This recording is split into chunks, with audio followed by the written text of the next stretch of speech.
在高楼前焦急守候。然而时间1小时悄悄流逝，下一阶段迟迟未开启，是操作上的疏忽，还是规则未明就急忙启动？木子忽然捕捉到一阵异响，众人随即转向他所指之处，众多车辆出其不意地围聚周围。这伙人显然是沿海而来，传闻下一环节即将拉开序幕，便慕名而至。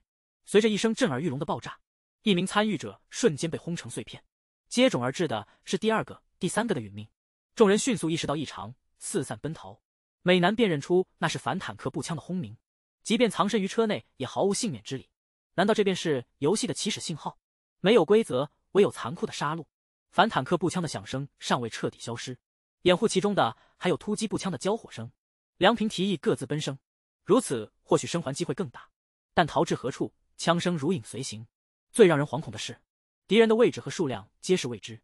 不久，枪声戛然而止，空中飞船缓缓现身，任务标记是黑桃符号。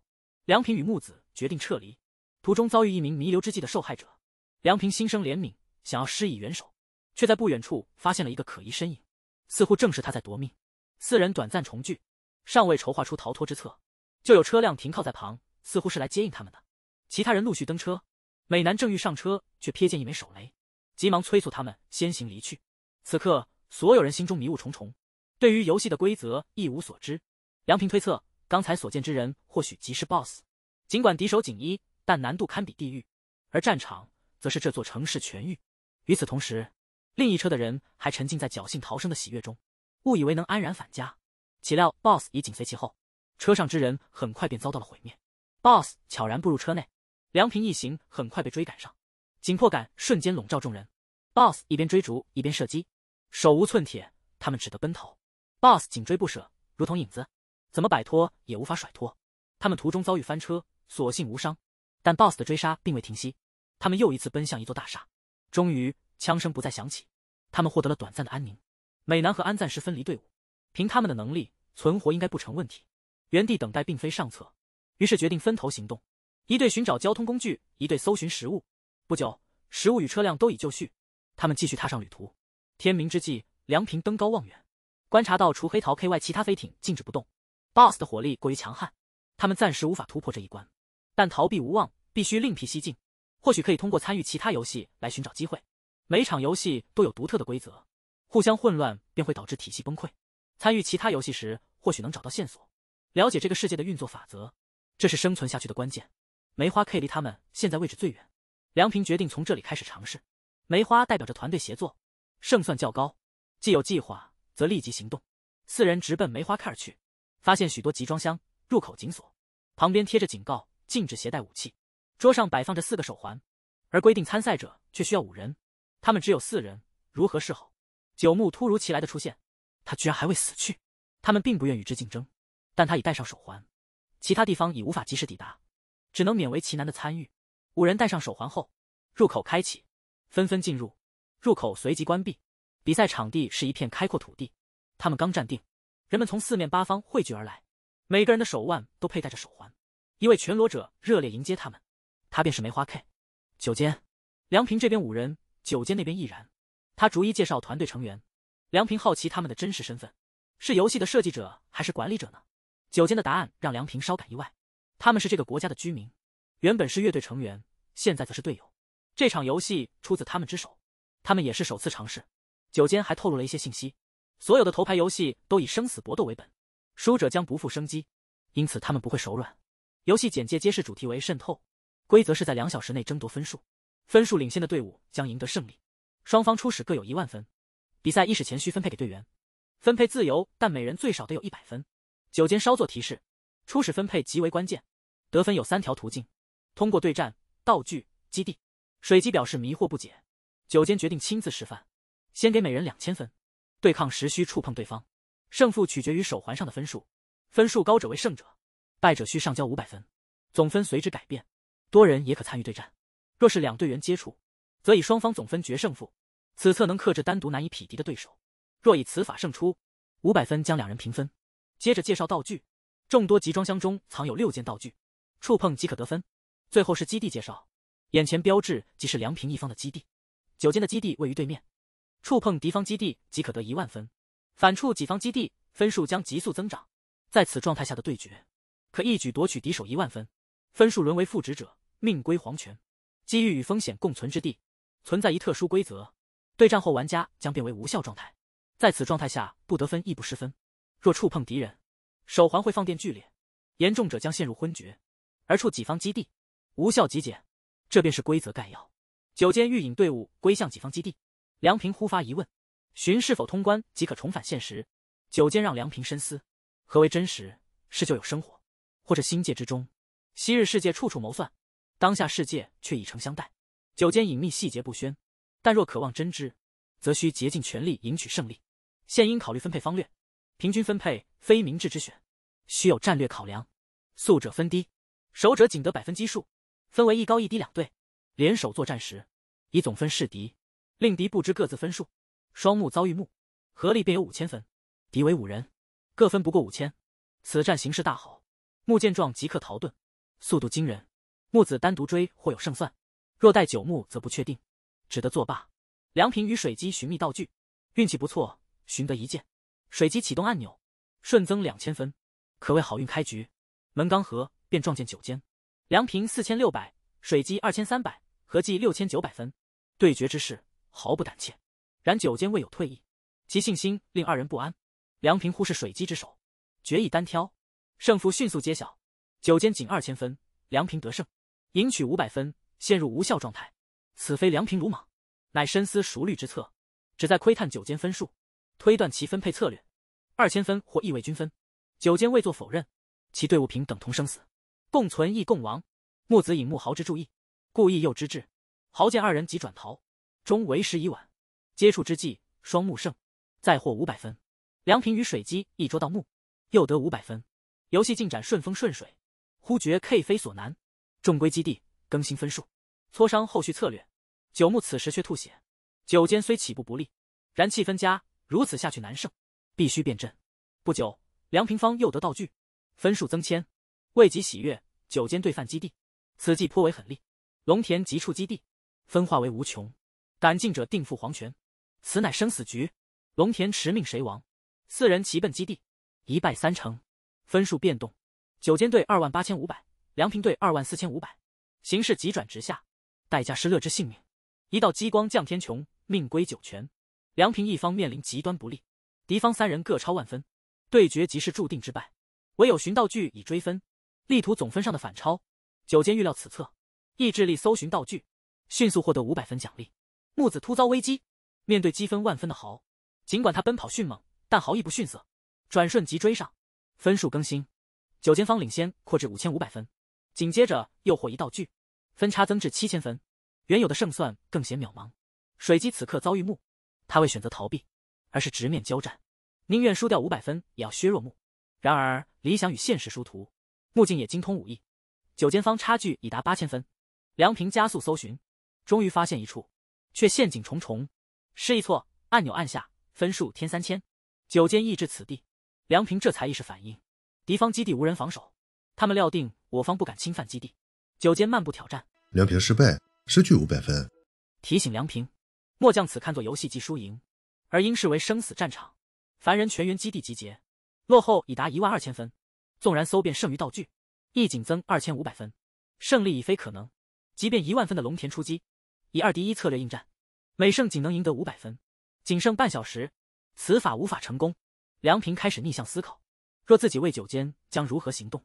忽见手环之无效状态，联想久间曾言生死存亡，他立刻构思出一计，毅然决定突袭敌基地。若2人能够突破成功，便可扭转乾坤。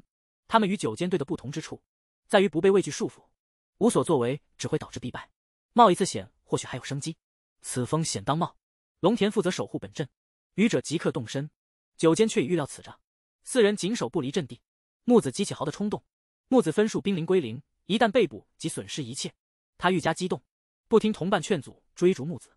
水机紧接着出现，接着是梁平与久木，3对3的战斗如何展开？3人碰触基地，分数化作无尽，每次抵达者将被击败。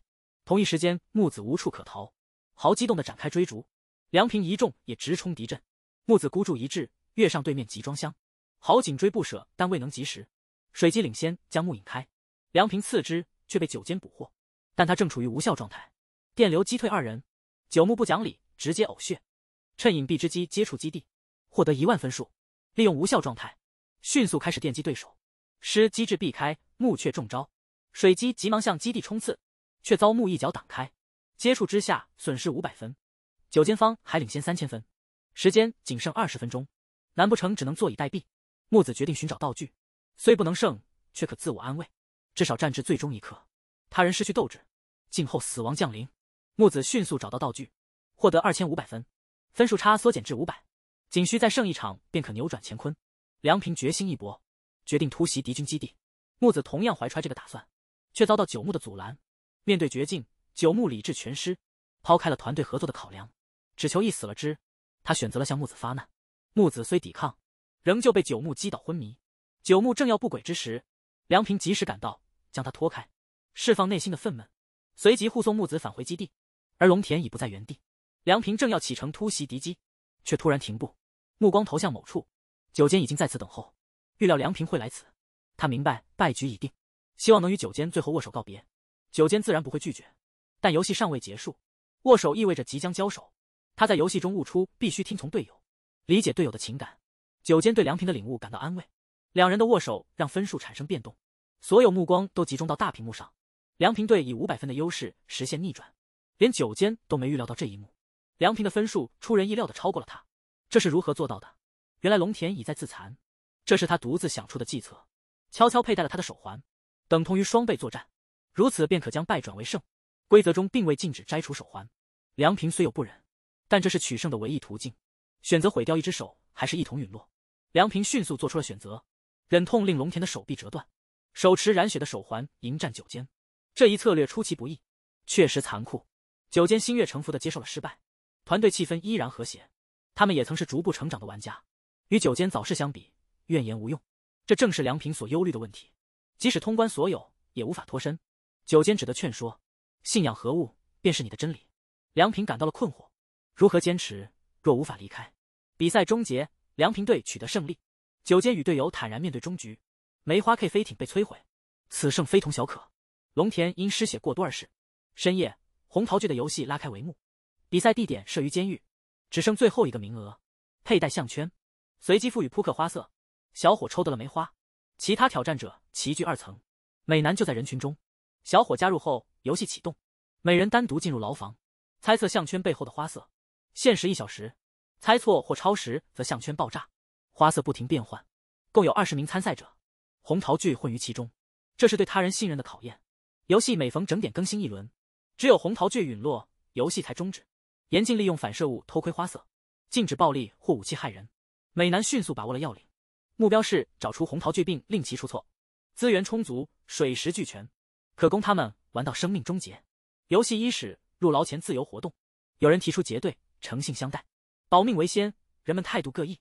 有人邀请美男联手，互通花色信息，可惜美男婉拒，认为尚未到建立信任之时，先行观察再做打算。众人或结对或配对合作，美男也参与了某个团队，大家迅速掌握了各自的花色，纷纷步入牢房展开猜测。首轮游戏，所有人皆安然无恙，表面看来是好事，实则可能不然。如果持续这般，将无望获胜，终将困于此地，没有尽头。打破这僵局，只有2条路可走：决动手杀人，或是某人率先行凶。很快有对伙伴内部出现了纷争，接下来的那位开始耍小心思，说服坐地上的人欺骗秃头为梅花。在秃头的逼迫下，他不得不从。秃头实际是方骗，却被误导，看来他将会是首位遇害者。第2轮时限一到，众人再次封闭于牢房中猜测。秃头信心满满的喊出梅花，结果鲜血横飞。蓝衣女孩将矛头对准了秃头的搭档，既然他杀了人，可能就是 J。 不清楚真相，不妨试试看。这个主张迅速获得了支持。美男目睹一切，却保持沉默。搭档加入了蓝衣的阵营，众人断定他是黑桃，但实则是红桃。美男并未揭露。不出所料，第3轮结束，同伴陨落，游戏进入了第4个阶段。随着时间的流逝，人心开始变得焦躁不安，背叛行为愈发常见。蓝衣女孩持续引领舆论，这一轮的牺牲者是黄衣女孩，她把红桃告知为梅花。黄衣女孩的游戏止步于此轮，这种做法很快在团队中播下不和，无人知晓下一个目标是否会是自己。红衣坚称自己是黑桃，其他人急忙附和，但红衣对团队已失去信任，他寻找另一队伙伴以确认自己的花色。但人心莫测，尽管是红桃，两人却谎称是梅花，他们企图置他于死地，他还误以为逃过一劫。第5轮选择梅花，结果送命。这一轮，两人遭遇不幸。蓝衣女孩并非其一，人们开始感到恐惧，不再轻信他人。随着日子一天天过去，死亡人数不断上升。到了第9轮，蓝衣同样危机四伏。那位透露花色的人一时口快，先是说出方片，急忙改口红桃，竟是对方的诡计，意图欺骗他。他迅速反制，呼吁众人先清除此人。两人均安然度过第9轮。第10轮伊始，对方亦察觉到了危机，企图将蓝衣排除在外。现在决策权在剩下两人手中，二人迅速下决心，联手清除所有人。目标虽然实现，但彼此之间的信任荡然无存，都害怕成为对方的下一目标，最终导致了彼此的覆灭。时间继续流逝，参赛者仅剩6人。那名跟随帅哥的小伙撑不下去了，他未曾料到人性的原罪。两人彼此交换了各自的花色，他是方块，帅哥是红桃。面对最终抉择，他彻底崩溃，未能袒露方块，选择了其他花色，从苦痛中解放自己。他的离去让帅哥处境艰难，剩余的4人中有对情侣和搭档，单独作战的面临更高风险，他必须设法自保。趁小哥的搭档去取食物时，他故意挑拨离间，声称在报纸上看过小哥的报道，他是杀害4名女性的冷血杀手，这样的人不值得信赖，可能是 J。 而作为 J 的搭档，轻易能够结束这场游戏。帅哥提出合作，互相透露各自的花色，对他而言这没坏处，还能验证小哥是否说谎。帅哥率先袒露他的花色是黑桃，但轮到他时犹豫不决。他对帅哥存疑，沉默似乎也不是个选项。临走前告诉帅哥他是红桃，实际上他是方块，计划害死帅哥。他刚一走出来便遇上小哥，小哥询问情况，他称帅哥是 J。 逝去的命定无法挽回，他的谎言已然编织，如何令小哥继续信赖？情侣之间，男子一直领航，对小哥的疑虑渐生。最初的谎言小哥所起，女子取食时帅哥再次出现，用熟悉的策略针对女子，率先揭示女子的红桃身份，随后询问自己是否为梅花。女子只是扫了一眼，未作回应。帅哥毫不慌张，怀疑已播，收割时刻即将到来，满怀信心，预感这轮将决胜。情侣核实各自的花色，女子确认自己的红桃真实无疑，意识到帅哥并未说谎。若帅哥言真，男子便存疑，他将男子的梅花误认为方块。小哥的困境也相同，搭档得悉自己正是黑桃，立刻对小哥的真实性生疑，将红桃误报为黑桃。但帅哥的命运如何，只能凭直觉。搭档的红桃已非可信之选，女子的沉默，梅花亦非所选，只留方块与红桃待定。50%的抉择，猜错即意味着死亡，想象之中充满刺激。计时终止，众人揭晓答案。搭档第一步走出牢笼，见无人跟随，自信已胜，狂笑声中释放喜悦。帅哥慢慢步出，从容不迫，心中早知搭档身份为 J， 与小哥迅速结盟，非凡之举。小哥同样踏出牢房，证实了帅哥的推断，普通人不会轻易结伴。男子自楼上而下，向女子透露了真相。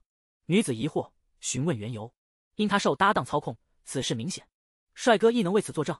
二人总是相继取食，通过布袋色彩传递花色信息，核实伙伴是否虚言。女子欺骗男子遵循 J 的指令，即使知晓他身份，小哥为欺瞒，与男子形成联盟，试图向他探查些许线索。两人手法相当，均为老于世故，必会开口，无需忧虑。终极回合落幕，帅哥告别了游戏场地，红桃队的飞船被摧毁，梁平陷入了困惑的漩涡，即便闯关成功，依旧无法回归。坚持的意义何在？是否将如九间那般成为一元公民，或制作游戏等待新的挑战者？水姬拒绝放弃希望，九间并未确认无法返回，决心坚持到底。他决意离开，去寻找失散的伙伴。目送着沉沦的梁平，木子决定改善饮食，尝试捕捉兔子。未能捕获兔子，却发现一片死寂与冰冷的尸体，一个尚存一息。走近询问其情况，那人只留下片子2字便断气。究竟片子是何物？二人检查车内，发现众多照片与胶片，旁有一台播放器。查看胶片内容，显然是纪录片。片子指的是这个，记录了男子及安在此地的所见所闻。后来获悉郊外有个社区，决定前去探索。听闻了一段关于烟花的旧事，女子曾经接受脑部手术，这或许是她记忆独存的原因。正欲深入了解，却遭遇突如其来的枪击，随之而来的是滔天血雨，整个社区遭到残忍屠戮。正观影之际，车辆骤然颠簸，有何物正迫近，透过窗惊见黑桃 K 接近，二人急忙逃离，途中被迫分道扬镳。梁平吸引敌火，为木子争取逃生机会。陷入绝境之时，意外有人伸出援手，与黑桃 K 展开了激烈的对抗。在慌乱的逃亡中，他被人击昏，直至深夜才恢复意识。击昏他的是位失去一族的女士，那女士仅负责让他失去知觉。驱散黑桃 K 的是别有其人。梁平去拜访了这位神秘人物，出人意料的是，竟是素国。素国的目标是消灭黑桃 K。梁平选择保持距离，虽无明确目标，但求生欲望仍强烈，不愿轻生。他的心思只在寻找木子。遗憾的是，局势难以由他主导。若是孤身行动，可能会在寻找木子前落入黑桃 K 之手。素国已经制定了计划将黑桃 K 诱入树林中解决。但在寻找埋伏点的途中，偶遇了一个绝望的同伴。这同伴选择了自我了断。独角对此表示鄙视。他初来乍到时参加的是黑桃7挑战，那崩解的地面和滚烫的河流，就是在那时他失去了足部。他依靠顽强的意志找到了生路。偶然救助他的是一位医生，医生同意为他施行截肢手术，但需支付相应的代价。在这里，货币毫无价值，他只能给出自己作为交换。在生存意志上，他甚至超越了梁平。不久，素国选定了适宜的地点，在此地准备与黑桃 K 展开决战。首要任务是设下陷阱，梁平无能为力，只能负责警戒。这不是他的强项，任何微小的动静都让他惊心动魄。黑桃 K 很快便现身了，而他却毫无察觉，甚至不慎打起了盹。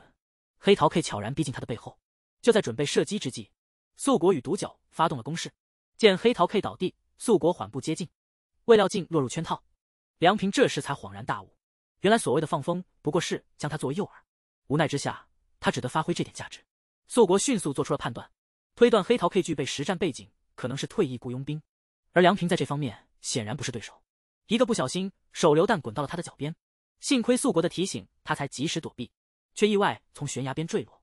素国费尽周折才逼近黑桃 K， 不幸的是却处于劣势，多亏了独角的及时援手才得以生还。两人刚刚隐蔽，素国便失去了意识，独角几乎不敢呼吸，唯恐惊动了黑桃 K。 庆幸的是，黑桃 K 没有细查，仅是匆匆扫视后离开。天明时，梁平从水中浮出，孤身一人，只能依靠自己。他无目的地在道路上徘徊，直到夜幕降临，才找到一顶帐篷。原以为会是木子，却是个壮汉。他继续前行，坚持搜索，逐渐变成了游荡者。走得越远，发现一片被绿色植物覆盖的废墟，显然已废弃多年。在他寻找木子的过程中，水姬在挑战黑桃巨时受了伤，安泽历经波折，发现了一个神秘之地。木子意外遇到了一个小孩，小孩的签证即将到期，在他的带领下去挑战黑桃 Q。 梁平恰好也来到这个地方，两人最终重逢。实际上，梁平是有目的、有策略的寻找。木子擅长体能型游戏，如今除了黑桃 K， 只剩下黑桃 Q， 所有参赛者齐聚一堂。游戏被命名为将军。Q 团队将与玩家团队对抗。从人数上看，玩家团队占据优势，玩家方有16人， Q 方只有4人。游戏规则十分简单，每个团队选出一名王， Q 团队的王自然是 Q 本人，玩家团队的王则由 Q 指定。他选择了那个小孩。游戏总共16轮，2队轮流进行。假设 Q 团队先行，代表红色，玩家团队则为蓝色。红方追逐蓝方，如果触碰到背后的按钮，蓝方队员就会变成红方队员。玩家在本轮游戏结束前无法移动，接着加入 Q 团队的行列，身份转换对王无效。每轮游戏时间为5分钟。16轮之后，人数较多的一方获胜。王是否参与失败方的退场尚未明确。看似简单的规则，实则隐藏着复杂的策略。参赛者一只是装备完毕。首轮游戏正式开启。 Q 团队的声音透过地板传来，参赛者四散奔逃。木子让小孩留在原地等候，他带领梁平快速逃开。初轮无人有经验，众人只知逃命。 Q 团队虽寡，但皆为精锐，仅用5分钟便擒获5名玩家，将比分改写为9对11。轮到蓝方行动了。梁平的策略相当直接，忽略 Q 团队成员，优先救回己方玩家。他们不会像 Q 团队那么积极逃避，但梁平漏考了一点，规则并未禁止使用暴力，不逃跑又如何？ Q 团队的守护足矣。梁平决定各自为战。每轮游戏开始都伴随着警报声，他们商定了集合点，警报响起就会合确认位置，避免再次分散。游戏迅速进展到第5轮，双方战成平手，各得10分。有人开始被 Q 团队的攻势吓倒，选择顺从并协助捕捉其他玩家。局势迅速恶化，至第10轮，比分已是14对6，局势失去梁平的控制。当前 Q 团队明显占据上风，即便无武力威胁，玩家们也不愿意转换阵营。若坚守至最后，输的将是对方，何必徒劳反抗？众人竭力奔跑，拼命追捕，比分迅速变为16对4。Q 团队的成员向玩家们示意，不反抗才是明智之举。游戏结束后有机会加入 Q 团队，只要 Q 存活，游戏便可持续进行。他们有机会作为 Q 团队成员继续游戏，无需忧虑外界那个冷血的黑桃 K。分数变为17对3，除了王，我方只剩下凉平与木子，其他玩家开始消极参与。Q 突发指令要夺取凉平，他有意将他据为己有，众人迅速投入行动。他迅速追踪到凉平的踪迹，木子洞悉了他的计划，只是凉平先行，自己断后掩护，但这断后策略效果欠佳，很快就被 Q 甩开。Q 连按灯的动作都省了，直奔凉平而去。然而他的死缠烂打挑起了 Q 的怒火， Q 毫不留情将他打至失去反抗之力。游戏进入第14轮，他与凉平重聚，他们悄然伏击，成功捕获3人。他清楚3人都渴望胜利，但胜负之外还需思索如何回归现实。即便赢得这场游戏又能如何？难道要在这里为 Q 卖命至死？如果能扭转乾坤，消灭强大的 Q， 取得所有玩家的头牌，他们就能重返现实。这里有何吸引之处？纵使存活至最后，终究只是沦为 Q 那般的存在，成为制作并参与游戏的一份子，在杀戮的循环中周而复始。对某些人而言，这里似乎比现实更宜居，更易生存。木子并不否定这种观点，但他要他们认识到一件事，那是他的出生与成长之地，即使残酷，那仍是归属之所，也有其美好之处。他的话语打动了在场众人。比赛进入第15轮，分数停留在14对6。为了取胜，他们至少需要找回5人。单打独斗并非明智之举，必须施展一些策略。同时 Q 也发布了新的命令，要在比赛结束前将凉平带回，只需让木子留在敌方等待末路。激烈的追逐战再度上演，目标直指凉平。四面楚歌，时间紧迫，他是否能撑到第16轮？此时 Q 也急匆匆赶来，正当决战之际，凉平采取先发制人策略，斜铁链纵身一跃，木子紧随其后现身，一落地便冲向暗箭，队友们也开始还击，形势迅速逆转，仅剩下1比19的 Q 平静接受，一切如凉平预料。他也曾是逐步成长的玩家，但关于真相他守口如瓶。游戏尽头，一切将水落石出。Q 在众目睽睽之下一跃而下，以最自在、最洒脱的姿态面对终结。凉平和木子道别众人，再次启程，不经意间抵达一片废墟。这里是黑桃七的领地，失足者的末路。水温适宜，二人毫不犹豫地脱去衣物，仿佛泡温泉般放松。木子突发尖叫，凉平走近一探究竟，眼前景象令人目瞪口呆，出现了一只大象。气氛至此达到高潮，形势所迫，必须采取行动。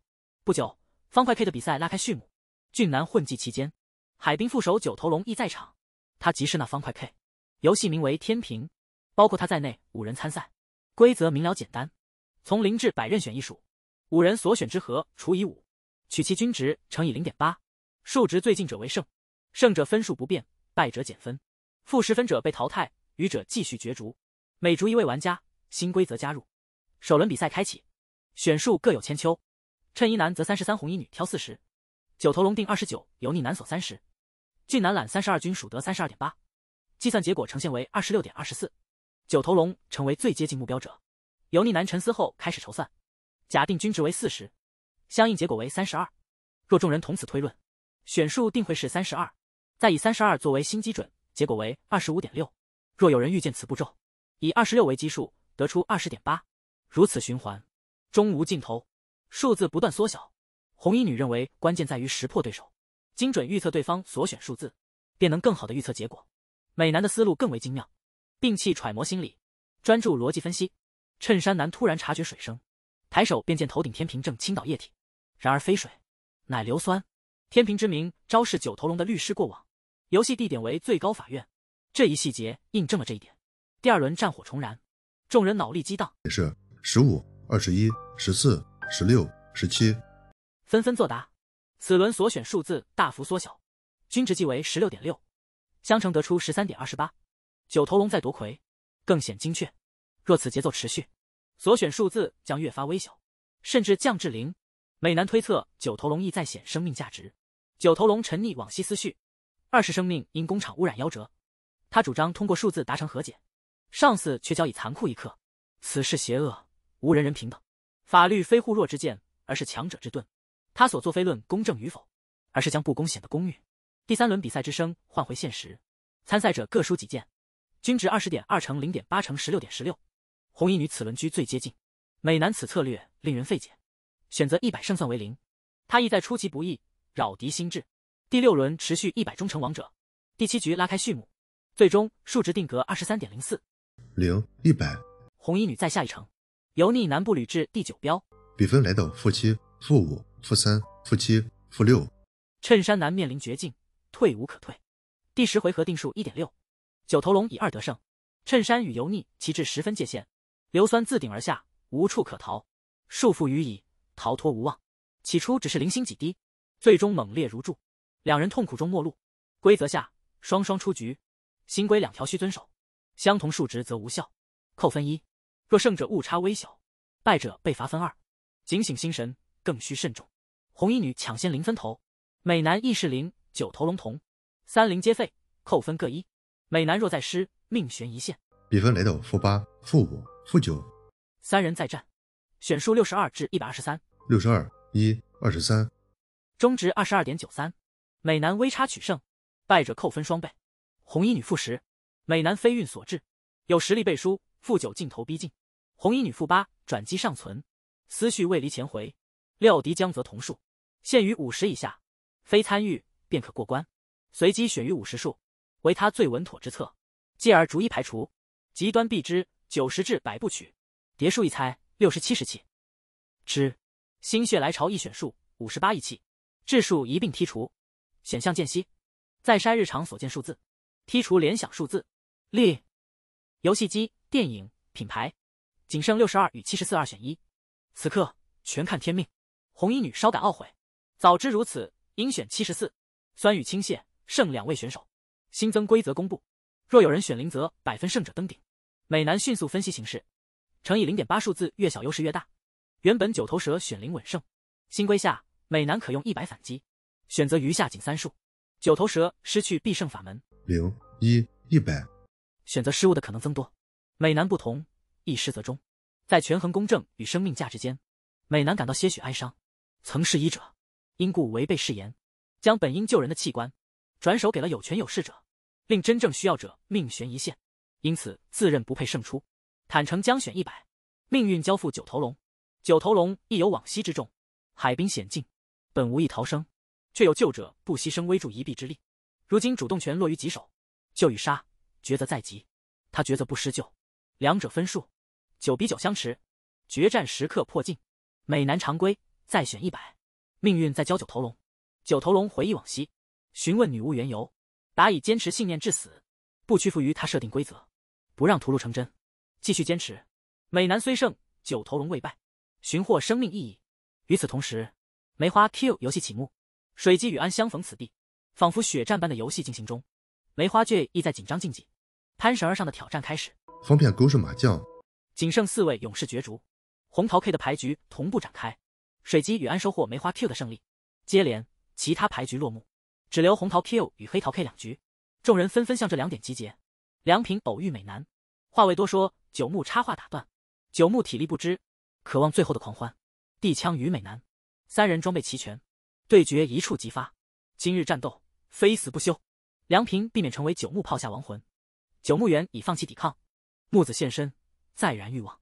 梁平被迫向其射击，九牧临终也开了一枪，此枪为美男所挡。美男对梁平倾诉衷肠，曾厌恶善意，实为嫉妒，因自己从未得到过。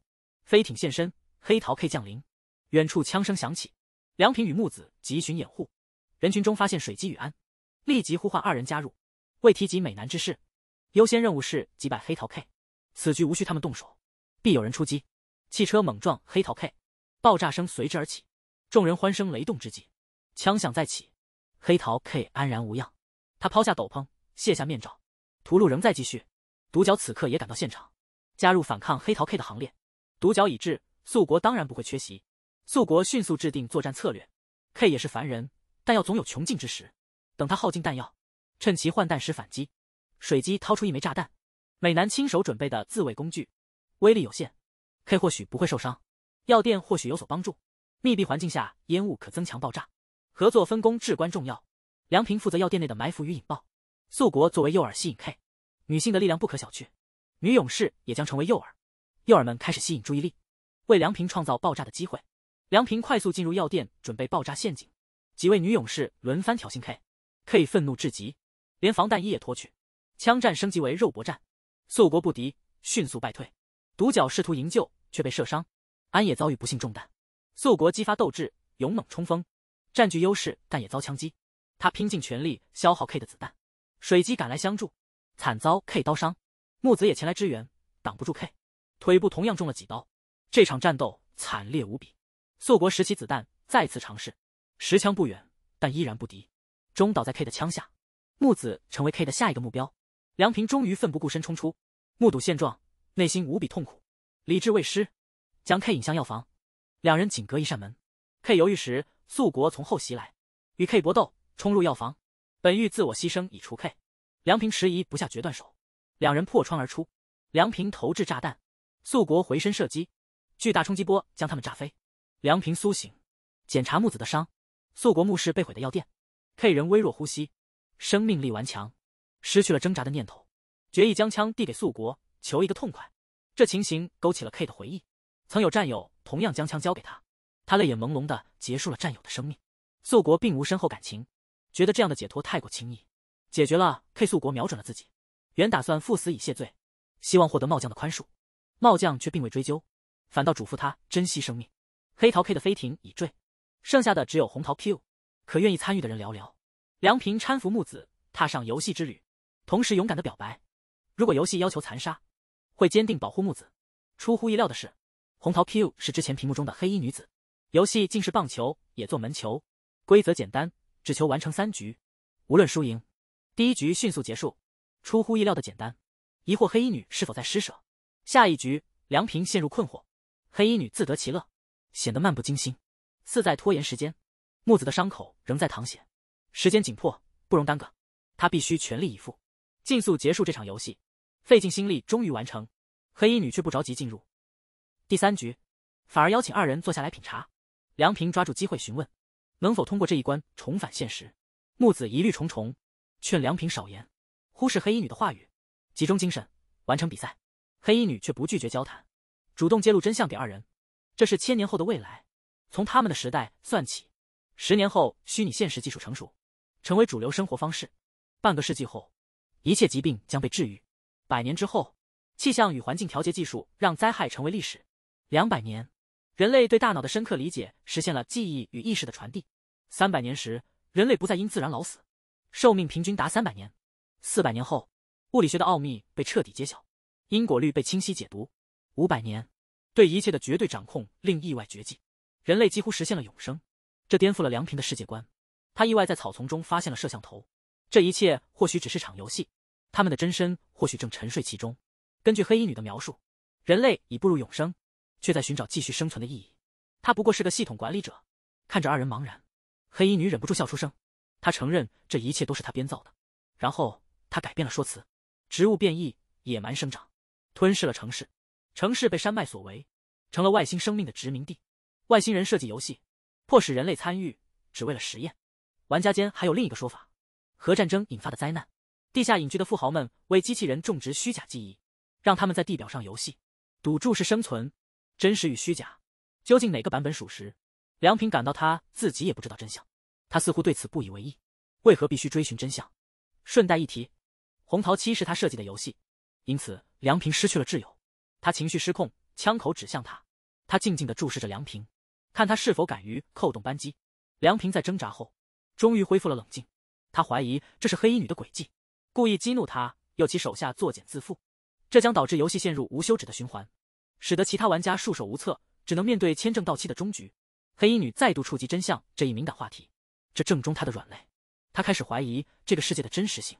荒废的都市，尖端技术，荒谬的游戏，统统可能是幻觉。究竟这些游戏背后的操纵者是谁？他们的目的何在？